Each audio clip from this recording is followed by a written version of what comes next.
This figure of Manson, who, it's been interesting to see his sort of cultural function was to kind of sound the death knell of any kind of optimistic account of the counterculture. But then at the same time, he famously, like, people like Joan Didion sort of, mark the Manson murders as like the end of the 60s. But then at the same time, he gains this kind of allure, right, which, you can then see come up in the branding of something like Marilyn Manson, right?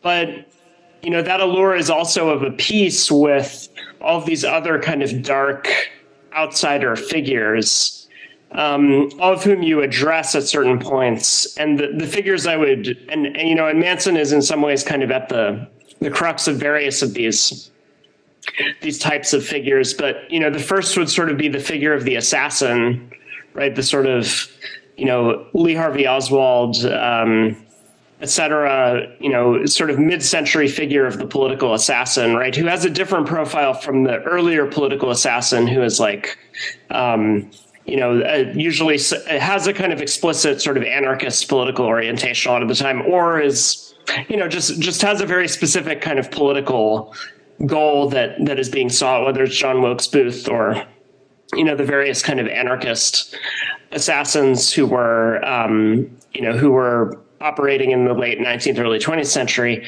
The sort of post-war figure of the assassin is this, figure who is the object of psychological study, right? Because there's always some level at which their motivations are not entirely clear. Then we get figures like who you've discussed recently, like John Hinckley Jr. and Mark David Chapman, right? In a way, kind of bringing the cycle of assassinations to a close. And then, the next kind of figure in this sequence, as I would see it, is the serial killer, who, is in some ways, a sort of characteristic figure of like the 70s and 80s, but there's been obviously a huge resurgence of interest in the serial killer, as most recently illustrated by the new Dahmer series on Netflix. Even though, the serial killer is now, or perhaps because the serial figure is in a way a figure of nostalgia now, because, he no longer exists as an element of the news cycle. And then, the next figure I would put in this sequence would be the mass shooter, who in some ways replaces the previous two figures and serves sort of similar functions in the collective cultural psyche. So, I'm curious to just kind of get your thoughts on that sequence, as well as, a further point would be the case of Manson as revealed in O'Neill, is that he's really, would seem to be a creature of these deep state projects, right? And so these figures tend to be interpreted, by normies as pathological excrescences who kind of reveal the dark recesses of collective psychology. And so, I'm just kind of curious if you could riff on some of that. Obviously you've covered where there is a certain kind of sequence that occurs, and just more broadly how that connects to larger projects of cultural engineering, and then ends up in these kind of feedback loops where these figures are obviously kind of often, glamorized as figures of a kind of rebellion in a sense by the media. And then, that seems to feed directly back into the broader psychological operation of generating more of these types of figures. Right. I think that the thinking of these figures as outsiders in relation to how you think about the figure of the outsider on this podcast is really interesting, because it's something that we get at on Psyop Cinema a lot. It's just the way that cultural engineers try to convince us all that, oh, hey, here's this darkness that's just a natural part of you, this natural part of humanity, natural part of your society, and aren't you so fixated on this darkness, which proves that you were that dark to begin with, and just that cycle just kind of continues in perpetuity. And when in actuality, when we look at the specifics, a lot of these figures historically that you're naming, we can see specific historical actions of powers like the deep state that have done these things to culture, to our society. Like it's not that there is just like this almost supernatural, like this with the serial killer figure. Let me jump into the middle there. So like with something like David Fincher's Mindhunter series, which we did an episode on a while ago, like the figure of the serial killer is given this almost supernatural, mythical status, just this amazing, this amazing figure that we all have to be so focused on and fixated on and just stare at and wonder at and puzzle at. How can people like this exist? And that's basically what the FBI, psychologist heroes of the show do. And then we're also simultaneously chastised for thinking, oh, it's unhealthy, but also you just can't quite help yourself, right? And that includes the portrayal of Manson, himself in that show. And we actually called our episode on Mindhunter Manson family propaganda for the way that the show completely just validates the Manson family's like story about itself, basically. But yeah, it just completely obscures like everything you would get from great research from like someone like Tom O'Neill. And then also around that time that you have the O'Neill book coming out, you also have Once Upon a Time in Hollywood from Tarantino, more Hollywood self-worship, mythologizing, and just this fairy tale about Hollywood where it's like, oh, everything would have been totally fine and wonderful in our culture if just we had big, strong Brad Pitt there at the right moment to save Sharon Tate from this isolated incident of these crazy people.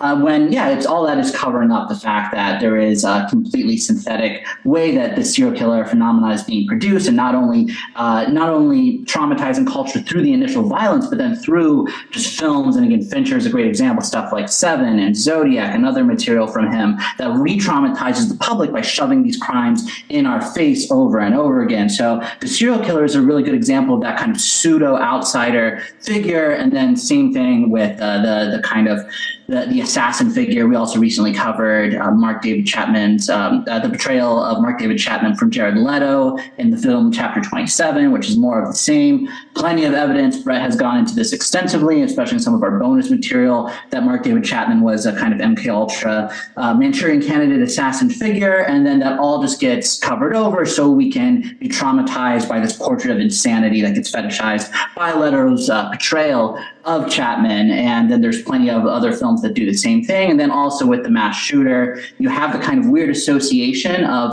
the mass shooter with the kind of this kind of incel mass shooter type with the Joker figure. And again, a lot of this material I'm talking about, we cover in a series of recent episodes on the Joker, broadly speaking, that we've done and that we're continuing. I guess in summary, all of these things that Manson is maybe the example of all of this, but going into the serial killer, the MK assassin, the mass shooter, all of these things are phenomena that have just historical roots in factors associated with the deep state and cultural engineering, and then corresponding just decades-long cultural ops of people having false ideas of these things shoved in their faces through mass media in a way that both covers up and increases the traumatization at the same time. Yeah, I mean, I think the archetype at work underneath all this, the master archetype, is what we named the first two Joker episodes, is this dark self. And yeah, it's this association between like apotheosis, self-divinization, and psychosis. And what really is chilling, like doing the Chapman research and finding actually the same archetype was playing with. I mean, whether you think it was induced or not, it was like playing out in the psyche of Chapman, where he started to pray to Satan to make him insane, just to free him from the troubles of the world. Very much like the Joker character in the Alan Moore comic Killing Joke. And then later he's praying to Satan, like to give him this sort of strength to do. But yeah, so it goes from like the Moore is very important in this, because I mean that narrative in Killing Joke at least gets the first phase of it, where like he gets freedom. The pain of being a man is so terrible, so he gets freedom through psychosis. And the next stage is, of course, you get godhood. But yeah, I think it's this archetype is selling this dark self archetype. And there's some other vectors of it besides the Joker, but it's selling psychosis, and it's and in many ways dissociation is being sold through a variety of archetypes, to superhero, or like in some ways, I think that that the superhero is just implying the supervillain is the truest form of the superhero, and the Joker might be the truest form of the supervillain, which is maybe why he's so important. But just this evolution of what of thinking about alienation in these different ways, moving from ideas of order and stability to increasing levels of glorification of liminality and instability, and then eventually we might move from something like Holden Caulfield, alienated figure, to the idea of, well, eventually we get to the idea that not only is your inability to navigate society actually kind of a leg up that makes you a cool trickster anti-hero or psychopath figure, but maybe, as with many superhero stories or other science fiction stories, physical or mental trauma literally makes you into a god of sorts. And then again, that from there we can even get to, like, this is why so many forms of pop culture rebellion are ineffective, because they're embracing these same ideas of apotheosis, of achieving godhood, these kind of transhumanist ideas that we might associate. Trauma-based psyops. I mean, Last House on the Left, which was Wes Craven's debut film, and is just a ghastly piece of cinema nobody should watch. But he has explicitly said that what he was trying to do, and this is what, 73 to something, he was trying to visit the trauma of the Vietnam War and the My Lai massacre and all this onto American audiences. So he was deliberately trying to traumatize American audiences when it was taboo, in any case, to portray Vietnam at that point. That kind of, when you think about, when you put that in the context of all of the pop Gnosticism that really kicked into high gear in the late 90s, Truman Show, Matrix, 13th Floor, all that stuff. I mean, that kind of adds weight to the thesis that, pop culture is kind of trying to inject mass psychosis, into people. I think inducing dissociation, in people and selling that fractured state, is fetishizing that fractured state. And, I think that's part of the mechanism of how pop culture is working. But the Gnosticism thing, I mean, that really reinforces, how that plays into it, making people think they're in a manufactured, world, obviously promotes, I think, psychic fragmentation.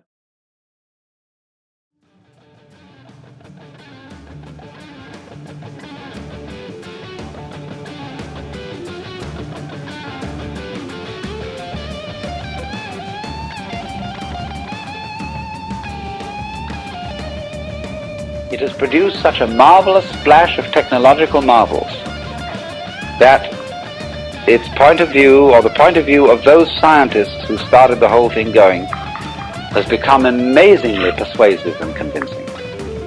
After all, if I can reach into your brain with a very, very subtle instrument, and I can poke about inside and press there, and suddenly, on a certain point when I press it, every time I touch inside, you get a sensation externally of intense reality. And I say, after all, I was only just pushing things in your brain. You see what a push-button thing you are? That's it. I can just poke around and you can see anything. But all that's happening is I'm putting a little electrode or something on certain parts of your brain. That's all you are, poor fish. You're just that kind of a sensitive sponge inside your head bone. See, that was in a way the function of the fool. He was reminding you of your finitude, of your mortality, and death at the end, in somewhat the same way as monks used to keep on the desks in their cells a grinning skull. And all this is, of course, nowadays thought very morbid, because today we repress death very, very strongly. And so it really is high time that in many ways the institution of the fool was reintroduced.